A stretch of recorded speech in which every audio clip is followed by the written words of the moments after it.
hay cosas que parece que nunca van a suceder. Cosas que nunca se van a acabar. Y, por ejemplo, una de esas cosas es la corrupción. Nunca se va a acabar. Pero hay quienes dicen que sí, que se va a acabar. Y dan una fecha.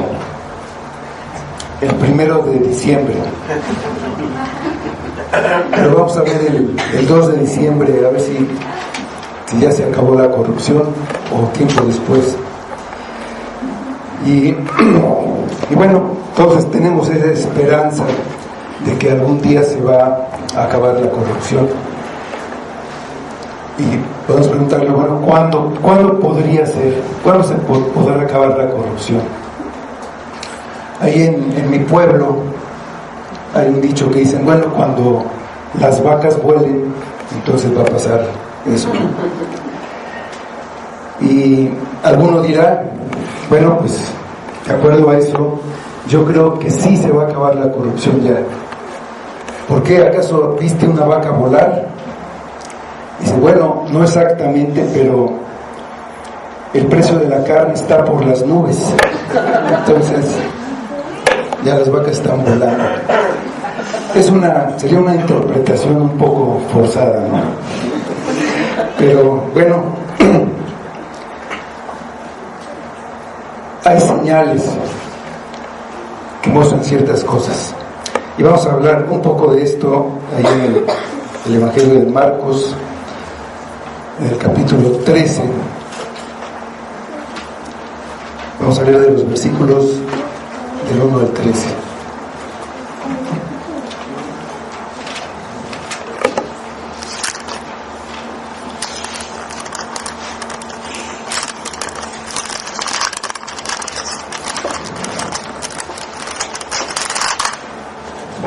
Dice: Saliendo Jesús del templo, le dijo a uno de sus discípulos: Maestro, mira qué piedras y qué edificios. Jesús, respondiendo, le dijo: ¿ves estos grandes edificios? No quedará piedra sobre piedra que no sea derribada. Y se sentó en el monte de los Olivos frente al templo. Y Pedro, Jacobo, Juan y Andrés le preguntaron aparte: Dinos, ¿cuándo serán estas cosas? ¿Y qué señal habrá cuando todas estas cosas hayan de cumplirse? Jesús, respondiéndoles, comenzó a decir: Mirad que nadie os engañe, porque vendrán muchos en mi nombre diciendo: Yo soy el Cristo, y engañarán a muchos. Mas cuando oigáis de guerras y de rumores de guerras, no os turbéis, porque es necesario que suceda así, pero aún no es el fin, porque se levantará nación contra nación y reino contra reino, y habrá terremotos en muchos lugares, y habrá hambres y alborotos. Principios de dolores son estos. Pero mirad por vosotros mismos, porque os entregarán a los concilios, y en las sinagogas os azotarán, y delante de gobernadores y de reyes os llevarán por causa de mí para testimonio a ellos. Y es necesario que el Evangelio sea predicado antes a todas las naciones. Pero cuando os trajeren para entregaros, no os preocupéis por lo que habéis de decir, ni lo penséis, sino lo que os fuere dado en aquella hora, eso hablad. Porque no sois vosotros los que habláis, sino el Espíritu Santo. Y el hermano entregará a la muerte al hermano, y el padre al hijo, y se levantarán los hijos contra los padres y los matarán. Y seréis aborrecidos de todos por causa de mi nombre, mas el que persevere hasta el fin, éste será salvo. Vamos a orar.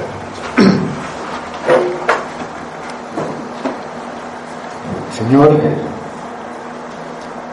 te damos gracias por tu palabra y te damos gracias por estas palabras de Cristo.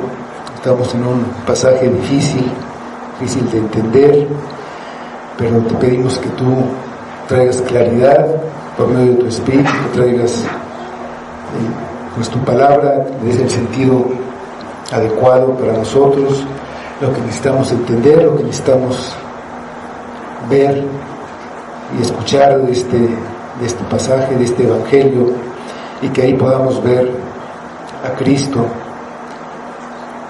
y alentarnos, apoyarnos en Él en este tiempo de dificultades, de tribulaciones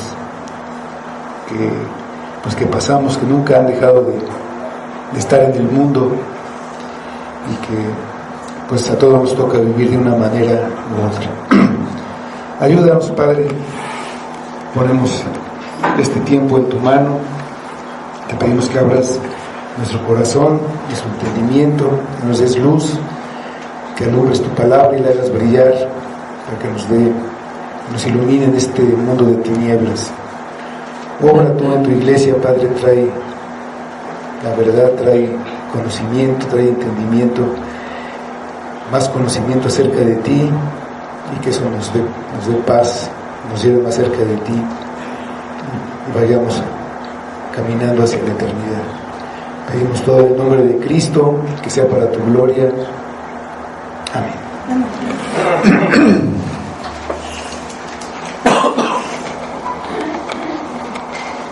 Estando todavía en el templo, Jesús, después de una fuerte disputa con los dirigentes religiosos de Israel, y después de haber hecho una enérgica condena a la falsa religión de los escribas, esta religión que los escribas habían impuesto al pueblo con interpretaciones erróneas de las escrituras, hizo un gran elogio a una viuda muy pobre.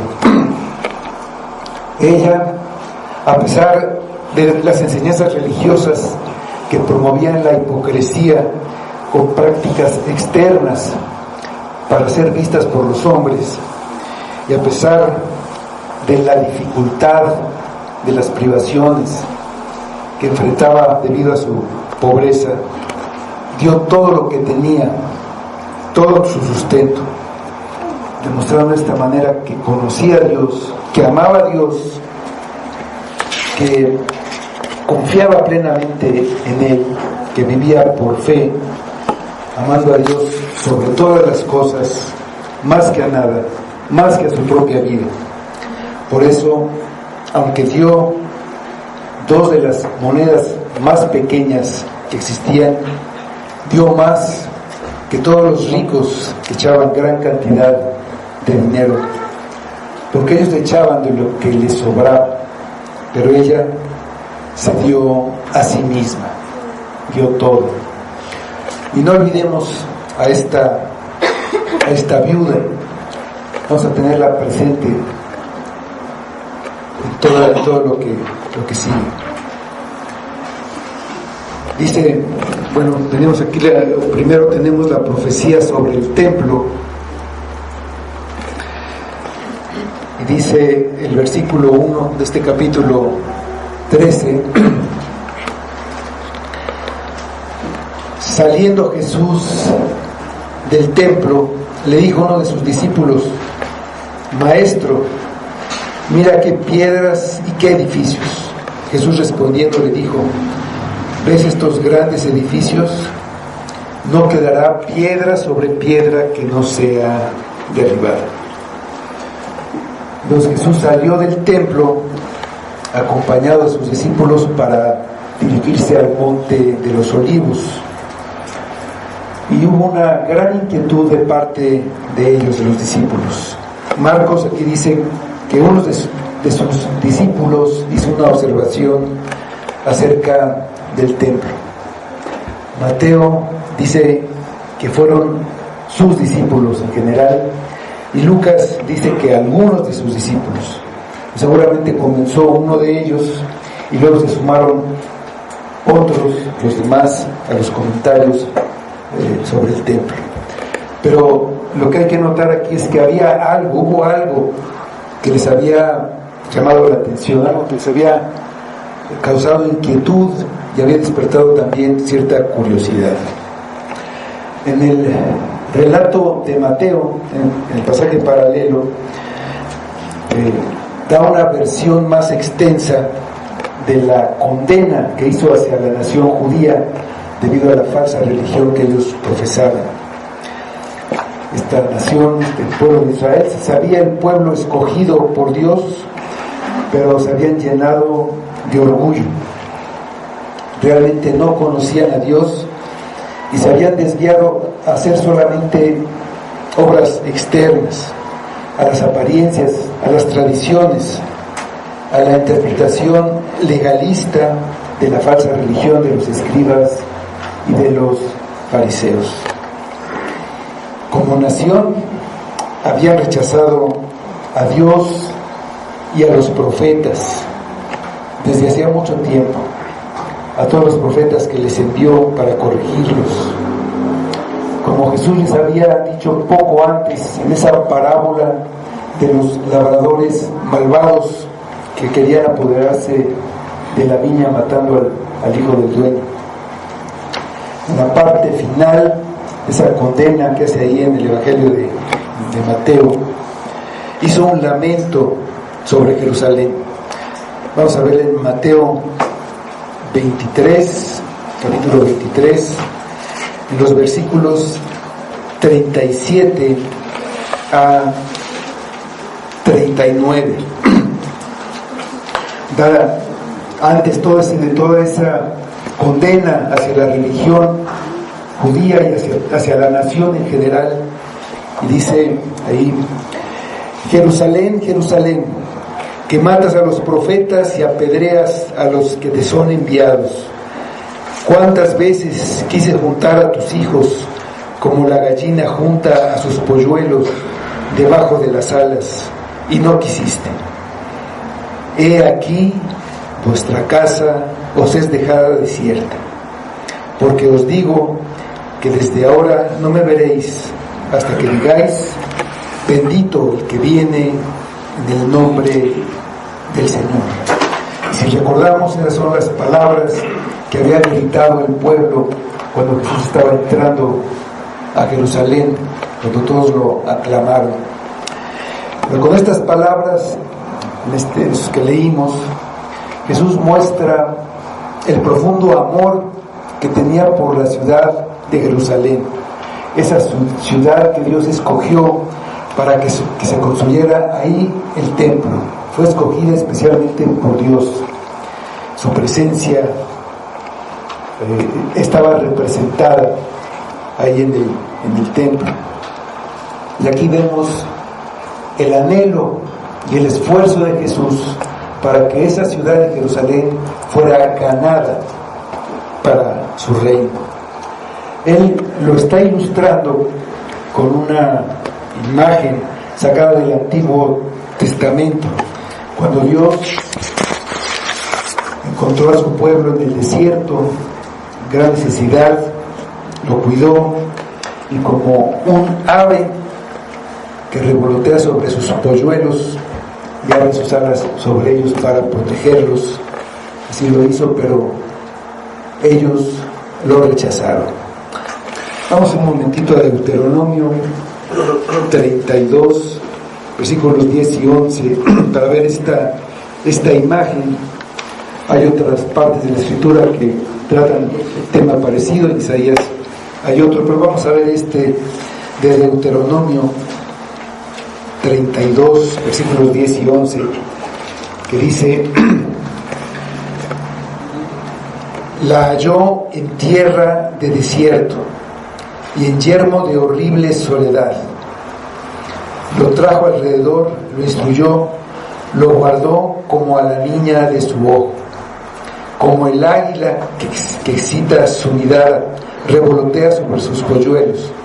extiende sus alas, los toma, los lleva sobre sus plumas. Lo que dijo Jesús, los escribas lo entendían perfectamente. Conocían todas las menciones que Jesús hacía de las escrituras del Antiguo Testamento sobre las que ellos eran expertos. Todo estaba profetizado. Estaban viendo esas señales profetizadas cumplirse delante de sus ojos. Señales que eran difíciles que se cumplieran. Las profecías cumplidas todas al mismo tiempo. Y sin embargo, se obstinaban en su incredulidad. No creían, y de ahí su desvío. Jesús anunció otra vez lo que los profetas ya les habían dicho. Se le habían dicho a la casa de Israel, como Jesús les dijo, su casa es dejada desierta. Una profecía de estas en Jeremías 12:7, prácticamente la misma que los escribas debían haber reconocido. Dice: he dejado mi casa, desamparé mi heredad, he entregado lo que amaba mi alma en mano de sus enemigos. La frase vuestra casa es dejada desierta, hablando de la ciudad de Jerusalén, es una referencia a que la ciudad va a quedar inhabitada, va a quedar desierta. Antes, ahí en el templo había dicho: mi casa será llamada casa de oración para todas las naciones, mas vosotros la habéis hecho cueva de ladrones. El templo era la casa de Dios y Jerusalén la casa de los judíos. El templo estaba en la ciudad de Jerusalén y los discípulos entienden que Jerusalén va a ser destruida. Pero ¿qué pasaría con el templo? El templo, según ellos pensaban, no podía ser destruido. Era algo que no podía pasar. Los judíos pensaban que la ciudad, pero sobre todo el templo, estaba bajo la protección de Dios. Y además el templo era una construcción tan sólida que no podía pensarse que la fueran a destruir.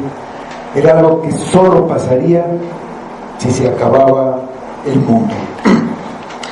Por eso, saliendo de la ciudad de Jerusalén, saliendo del templo, le dijeron a Jesús: Maestro, mira qué piedras y qué edificios.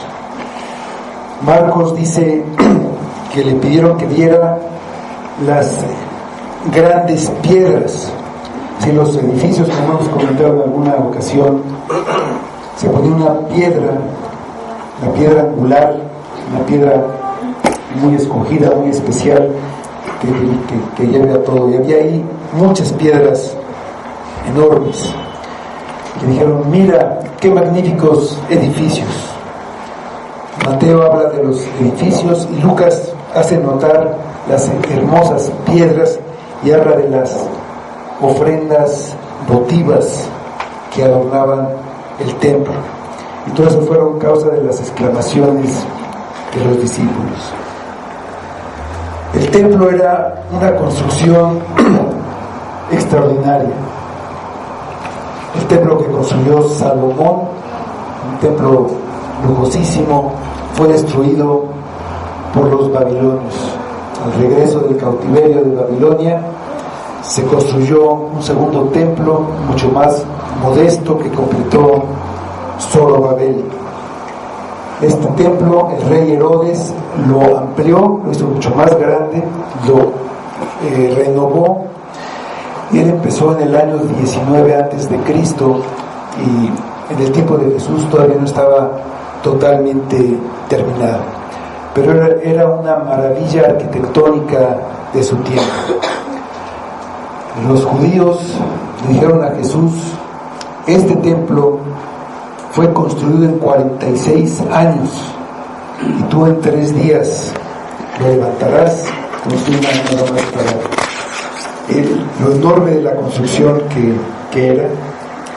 El templo sí era un edificio enorme, magnífico y aparentemente indestructible. Era de piedra.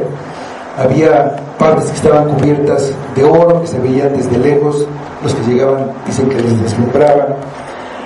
Y según el historiador Josefo, dice que brillaba como oro, y todo lo que no estaba cubierto de oro era blanco. O sea, a los que venían de lejos les parecía como una montaña cubierta de nieve. A lo lejos era algo muy notorio. Sin embargo, Jesús responde acerca de esos grandes edificios del templo. ¿Ves estos grandes edificios? No quedará piedra sobre piedra que no sea derribada.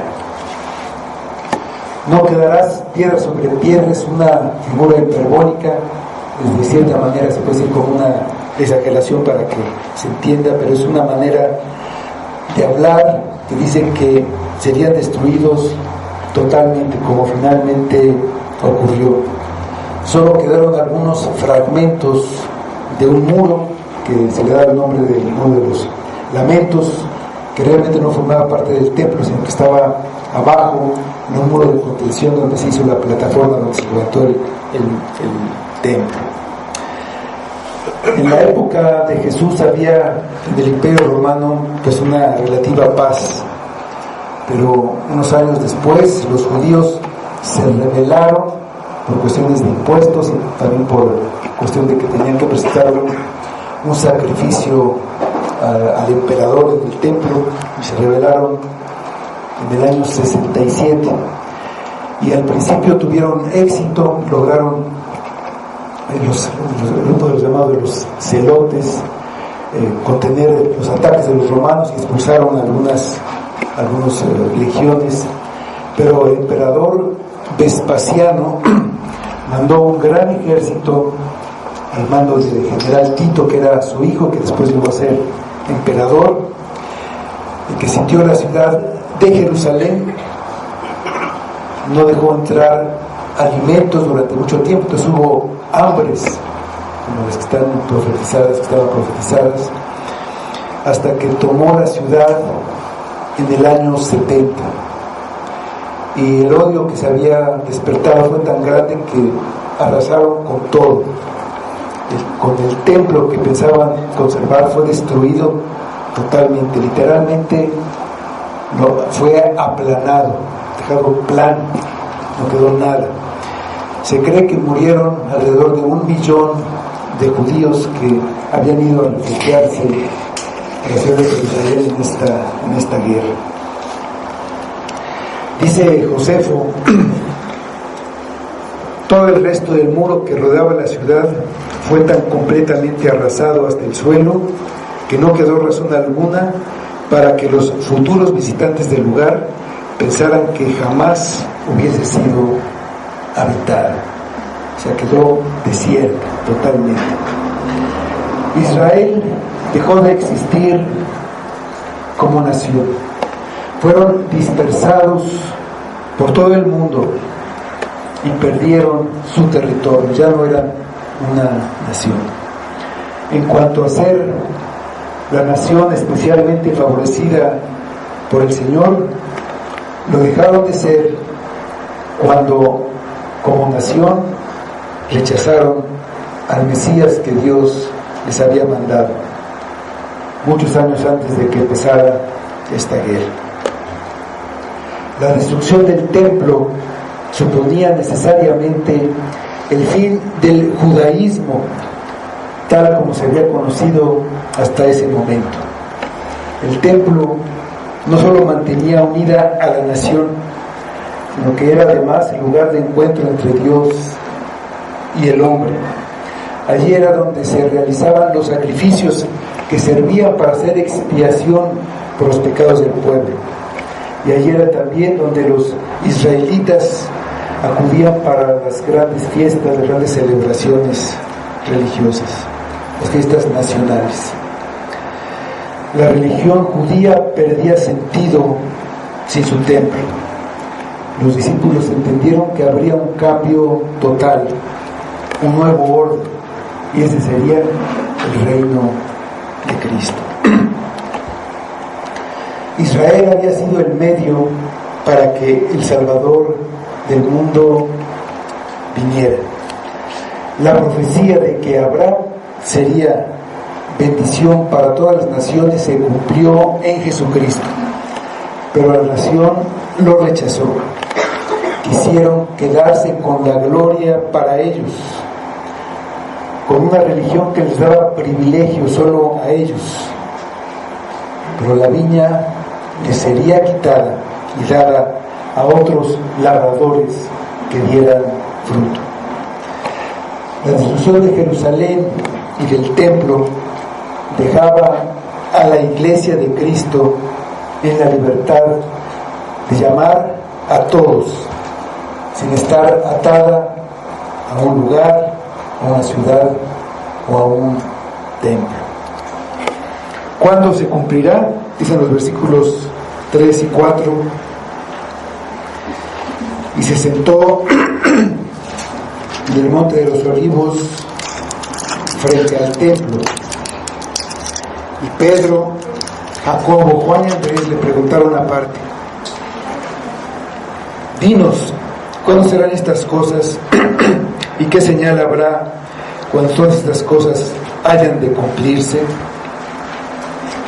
Entonces salieron del templo y fueron al monte de los Olivos, que está un poco más elevado que la ciudad, y desde ahí se puede ver el templo. Ahí se sentó Jesús mirando hacia el templo. El anuncio sobre la destrucción del templo sorprendió a los discípulos y despertó su curiosidad sobre cuándo iba a ocurrir. Marcos nos da el detalle de que quienes hicieron esa pregunta en privado fueron los tres que eran más cercanos a Jesús, más Andrés, que era el hermano de Pedro. Jesús les había dicho lo que iba a pasar, y ellos tenían una idea preconcebida, ellos habían entendido una cosa diferente en cuanto al final. Por eso hacen la pregunta, y parece que la pregunta es solamente en cuanto a la destrucción de la ciudad y del templo. Pero si vemos en el pasaje de Mateo, ahí sigue habla del final de esta era, dice, ahí vemos esa pregunta ampliada en Mateo 24:3, que dice: ¿cuándo serán estas cosas y qué señal habrá de tu venida y del fin del siglo? El fin del siglo es el fin de la era, o como nos dicen, el fin del mundo. Ellos pensaron que cuando el templo fuera destruido, inmediatamente vendría Cristo para establecer su reino, sin que hubiera un tiempo entre ambos acontecimientos. Jesús en su respuesta les va a aclarar que hay un periodo intermedio entre las dos cosas. Como varias veces les había dicho, no iba a establecer su reino inmediatamente. Entre la destrucción de Jerusalén y el fin de esta era, que será en la segunda venida de Cristo, pasaría un largo periodo de tiempo. Ellos no sabían cuánto y nosotros no sabemos cuánto tiempo. Sin embargo,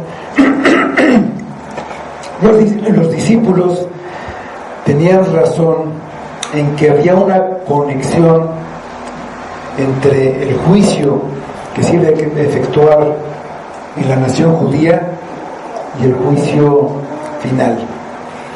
El juicio sobre Israel prefigura el segundo. Antes del fin habrá una época de gran turbulencia en todos sentidos. Habrá muchas cosas extraordinarias, no sabemos los detalles, pero se habla de guerras, de terremotos, de hambres, de ese tipo de cosas. Al ver las profecías que están escritas en el Antiguo Testamento, nosotros tenemos la ventaja de ver cómo se cumplieron. Las vemos hacia atrás, hacia lo que ya pasó, y las entendemos con mayor claridad que los que las oyeron en primera instancia, y para ellos era algo que iba a ocurrir en el futuro. Lo que aquí dice Jesús es profético, fue prefigurado también para Israel en el año 70, pero prefigura, esa profecía para nosotros es algo que va a ocurrir en el futuro, y nos pasa lo mismo que a ellos, que no entendemos con mucha claridad. Debemos tener esto en cuenta y evitar ser dogmáticos, que quiere decir que pensemos que sabemos todo y que solo nosotros tenemos la interpretación correcta. Nadie tiene todas las respuestas y nadie conoce todos los detalles. Dios no nos dio las profecías para satisfacer nuestra curiosidad, y por eso no dio todos los detalles. Por lo que es un error poner una fecha a los eventos anunciados. Siempre ha habido quien lo hace, y cuando llega la fecha y no se cumplió, pues tienen que poner una nueva fecha o tratar de explicar por qué no pasó. Algunos han sido engañados, venden sus casas y se endeudan pensando que el mundo se va a acabar en cierta fecha. Bueno, de paso, eso nada más muestra pues que ellos viven por las cosas materiales, ¿no? Que es lo que les importa. Algunos falsos maestros han llevado a sus seguidores hasta el suicidio, diciéndoles que después de cierta fecha va a empezar la gran tribulación y que pues, lo mejor es ir con Cristo antes. Siempre hay engañadores y siempre hay engañados. La profecía dada aquí trata de principios generales, cosas que van de lo que va a suceder, pero eso empezó con la muerte, resurrección y ascensión de Cristo, y terminará con su venida. Entonces es posible que los anuncios, los eventos no sigan un orden cronológico exacto. Es el principio, eso empezó cuando Cristo vino. Estas señales empezaron, bueno, desde antes siempre ha habido, pero con esa destrucción de Jerusalén. Estas profecías tienen el propósito de darnos consuelo y seguridad en medio de difíciles acontecimientos que van a suceder al acercarse el fin. Siempre hay dificultades y situaciones de sufrimiento, pero en esos momentos se multiplicarán. Es una exhortación a velar, a estar atentos, a prepararnos para recibir al Señor, poniendo nuestros ojos, nuestra atención en la llegada del reino, y no en las cosas que pasan, en esos acontecimientos de tragedia, de guerra, por muy difíciles que sean.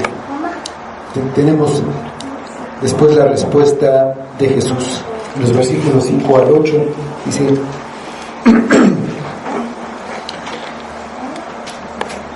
Jesús respondiéndoles comenzó a decir: mirad que nadie os engañe, porque vendrán muchos en mi nombre diciendo: yo soy el Cristo, y engañarán a muchos. Mas cuando oigáis de guerras y de rumores de guerras, no os turbéis, porque es necesario que suceda así. Pero aún no es el fin, porque se levantará nación contra nación, reino contra reino, y habrá terremotos en muchos lugares, y habrá hambres y alborotos. Principios de dolores son estos. Jesús respondió mostrando interés por sus discípulos. Los acontecimientos eran importantes, pero más importante era que sus discípulos estuvieran preparados y reaccionaran bien, que no fueran tomados por sorpresa. Su preocupación principal era que no fueran engañados. Los discípulos pensaron que la destrucción del templo señalaba el fin. Jesús les muestra que no todo lo que parece una señal del fin del mundo lo es. Hay sucesos que se han interpretado como señales del fin. Ha habido guerras terribles, como cuando Napoleón conquistó toda Europa, las dos guerras mundiales, o más recientemente los atentados de las Torres Gemelas. Y se han dicho, ahora sí, es señal del fin. Siempre ha habido terremotos y siempre hay regiones del mundo en que hay hambre y alborotos. Estos sucesos aislados se interpretan como señales de que esta era está llegando a su fin, pero son señales que están siendo mal interpretadas.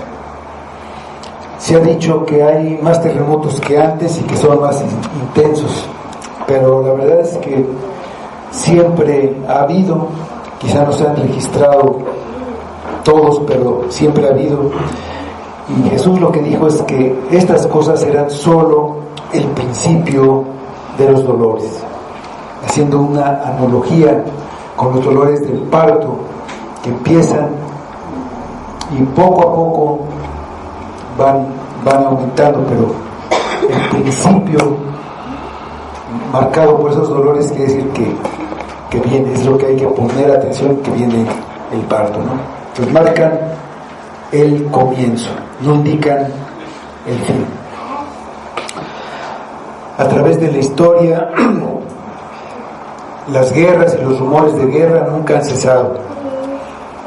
No terminaron con la caída de Jerusalén.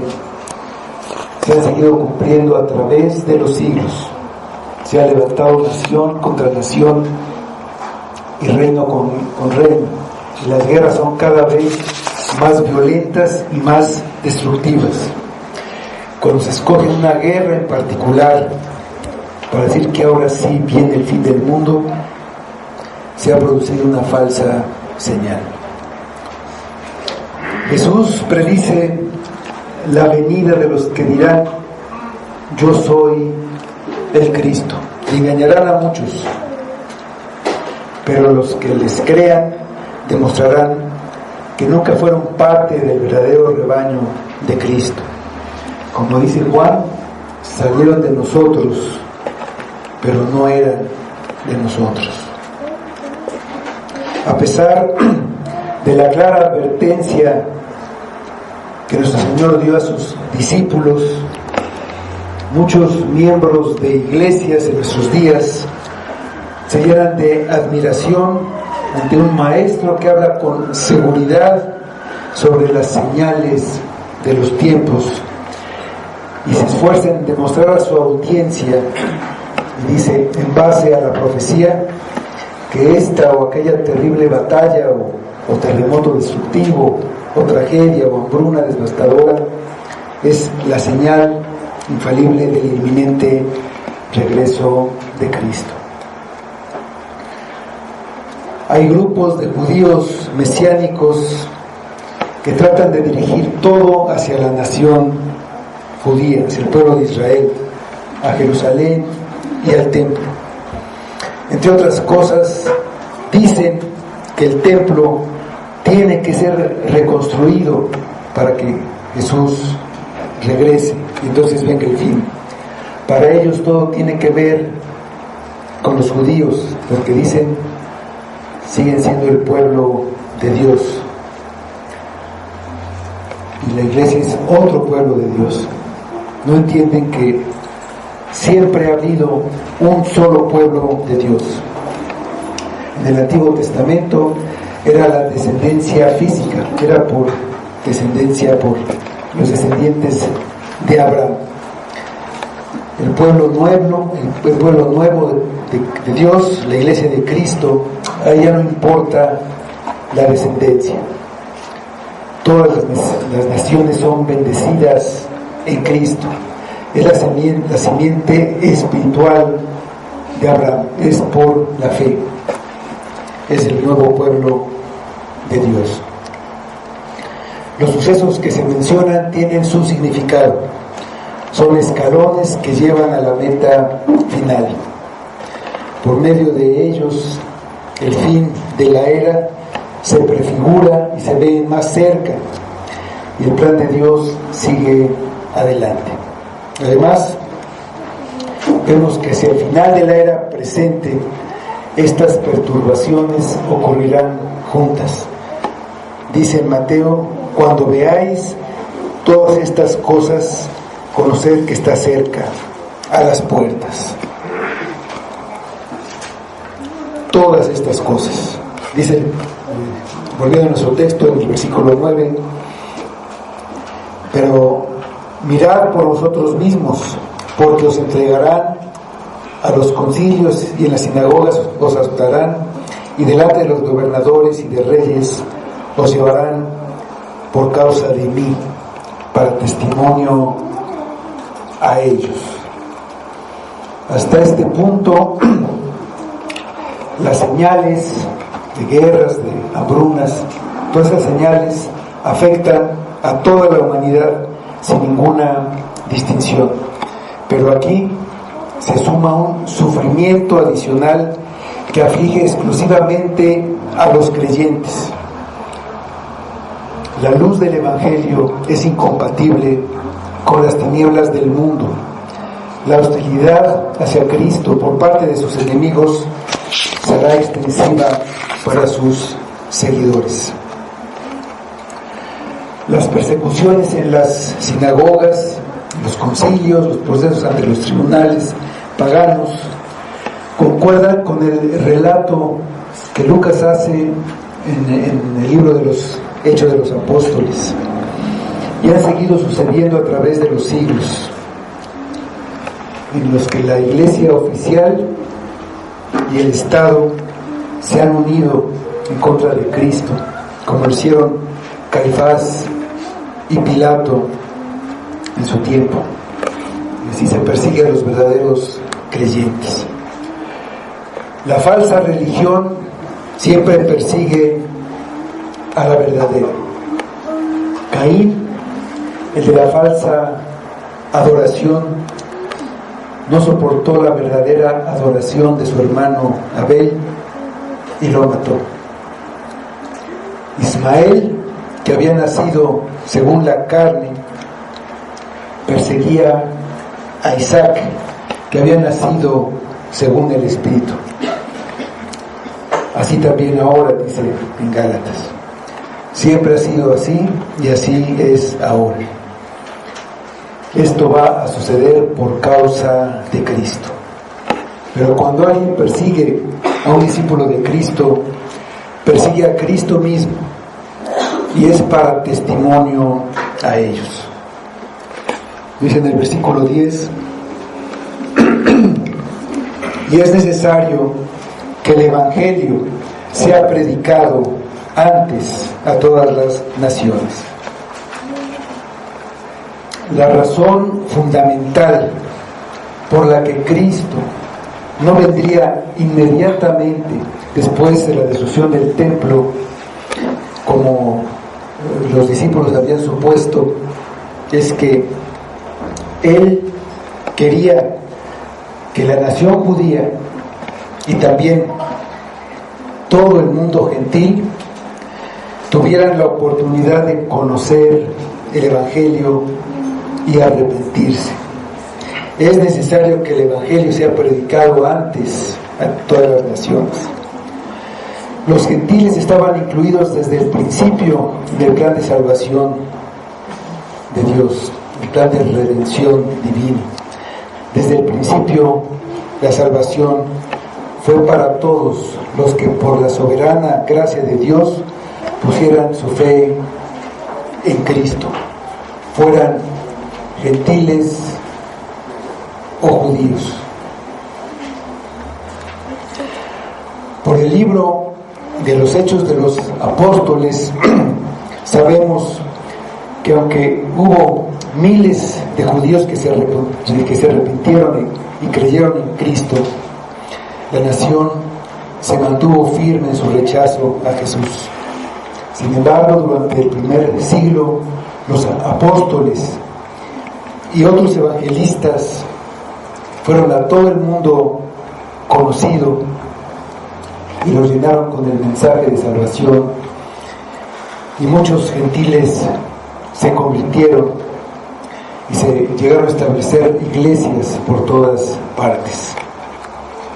Hoy hay todavía lugares en los que el Evangelio no ha sido predicado. Hay países en los que está prohibido bajo pena de muerte. Uno de ellos es Corea del Norte, y hay muchos países musulmanes al norte de África y en el cercano oriente que también está prohibido y es pena de muerte. Pero a pesar de eso, el reino sigue avanzando y debe ser predicado en todo el mundo como un testimonio a todas las naciones. Y entonces vendrá el fin. Este es nuestro tiempo.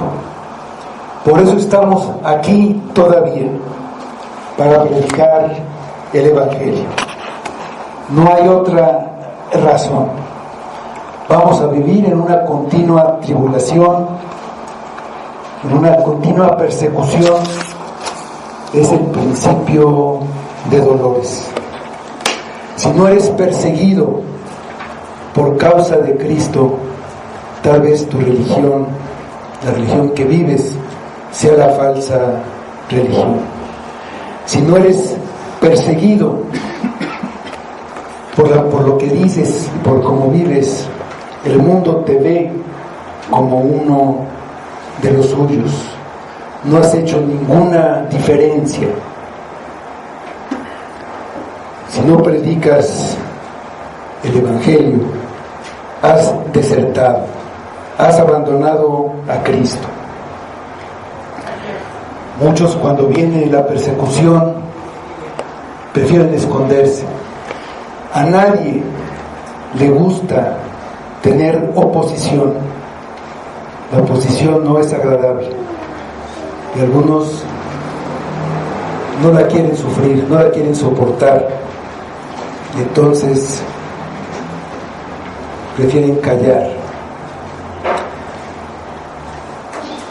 Pero si lo haces, has abandonado a Cristo. No padecerás oposición, no padecerás persecución, pero no perseveraste hasta el final y no eres salvo. Tu vida da testimonio a otros, pero también a ti. Si tu religión es solo externa, si es superficial, arrepiéntete y predica el Evangelio con tu vida más que con palabras. Soportar la oposición, soportar la persecución y la tribulación es lo que va a convencer a otros. Eso fue lo que ha pasado en la historia. En la Reforma hubo hombres que a pesar de la oposición mantuvieron la verdad, los rebatían y prefirieron ser firmes, dieron su vida, fueron torturados, fueron quemados en la hoguera y perseveraron. Ese ejemplo, ese testimonio fue el que convenció a otros, y por eso estamos nosotros ahora aquí. Tenemos que estar dispuestos a la oposición. Va a haber oposición, siempre la ha habido. Vemos Pablo, vemos Pedro, vemos cómo murieron, y nosotros a veces no nos gusta que nos vean feo o que nos rebatan algo. Dice en el versículo 11: pero cuando os trajeren para entregaros, no os preocupéis por lo que habéis de decir, ni lo penséis, sino lo que os fuere dado en aquella hora, eso hablad, porque no sois vosotros los que habláis, sino el Espíritu Santo. Sería fácil que los discípulos se llenaran de temor y tuvieran dudas sobre cómo conducirse delante de los jueces, incluyendo los gobernantes y reyes. Se preguntarían cómo dirigirse a ellos y qué decir en su defensa. Jesús dice: no os preocupéis por lo que habéis de decir. En otras palabras, no tengan miedo, no se dejen desviar de su objetivo, que debe ser el de dar testimonio. Por amor a Cristo, muchos dieron testimonio con su vida. Y no deben de tener miedo, porque el Espíritu Santo les dará las palabras necesarias, les recordaría todo lo que Jesús les había dicho. Y vemos esta profecía cumplida en los discursos de Pedro y Juan ante el concilio, y de Pablo ante los reyes, ante los jueces, a los gobernantes. Y dice el versículo 12: y el hermano entregará a la muerte al hermano, y el padre al hijo, y se levantarán los hijos contra los padres y los matarán. Uno de los rasgos más dolorosos de la persecución que Cristo anunció a los discípulos sería la traición de sus propias familias. Es difícil imaginarse cómo los padres o los hermanos o los hijos llegarían a acusarlos y a delatarlos delante de un tribunal solamente por el hecho de ser cristianos. Pero la realidad es que esto ha ocurrido en muchas ocasiones. Jesús predice que el que odia a Cristo entregará a sus propios padres o hijos, o ellos mismos los matarán. Dice el versículo 13: y seréis aborrecidos de todos por causa de mi nombre, mas el que persevere hasta el fin, éste será salvo.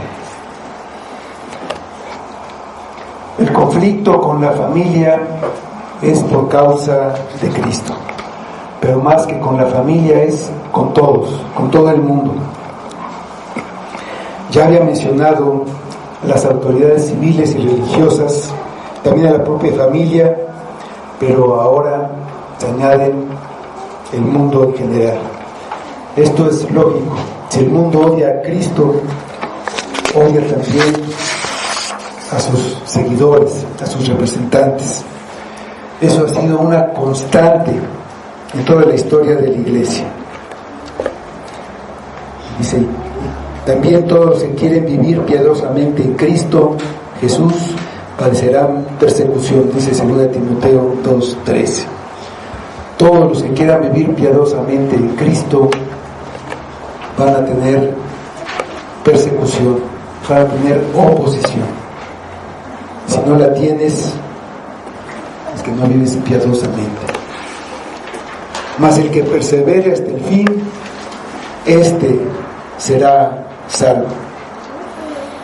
Evidentemente se refiere a perseverar a pesar del aborrecimiento, de la persecución, de la oposición, ese aborrecimiento del mundo. Quien permanezca leal a Cristo en el tiempo de la persecución entrará en la gloria. La época de persecución para esa persona termina con la muerte. Ahí termina para cada quien, pero para la iglesia va a durar hasta que Cristo regrese en gloria. Aún en lo más intenso de la persecución, muchos de los creyentes permanecerán fieles a la fe. No se esconderán. Ninguno de los que haya sido verdaderamente regenerado perecerá en incredulidad. Las Escrituras enseñan que la perseverancia es una de las características de la fe genuina. Un creyente verdadero puede apartarse por un tiempo, pero si su fe es genuina, Dios lo traerá. Es la oveja perdida que Cristo va a buscar hasta que la encuentre. Lo pone sobre sus hombros y lo trae de regreso. A veces, después de muchas dificultades.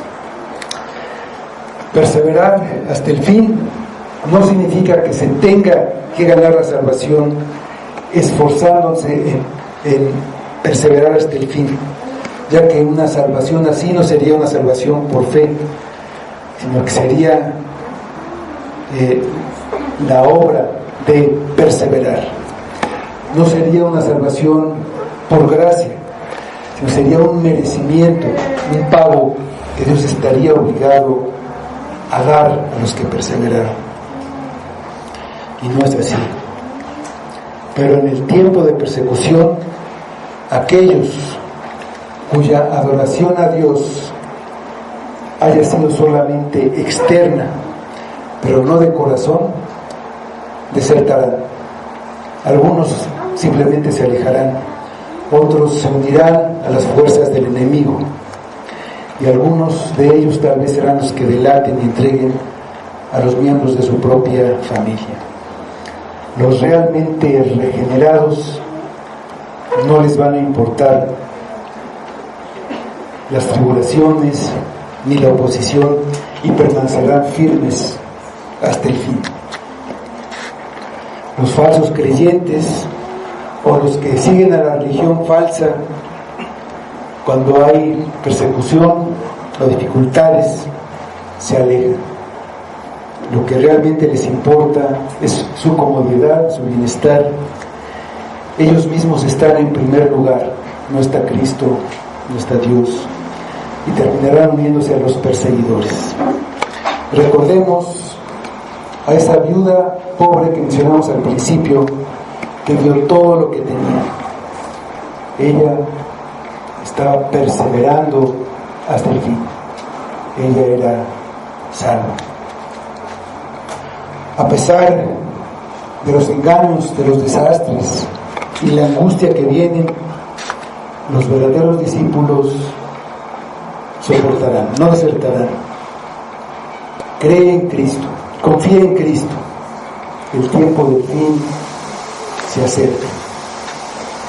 En el tiempo de Cristo y en este tiempo, el que persevere confiando en Cristo y dando testimonio de Cristo hasta el fin, ese es el que es salvo. Nuestra confianza no está en nuestra perseverancia y por lo visto no está en nuestras familias. Confiamos solamente en Cristo, quien conoce el futuro, quien nos da un refugio adecuado en contra de la tempestad, de la oposición, de la persecución, incluyendo la ira de Dios, y en Él podemos tener confianza absoluta.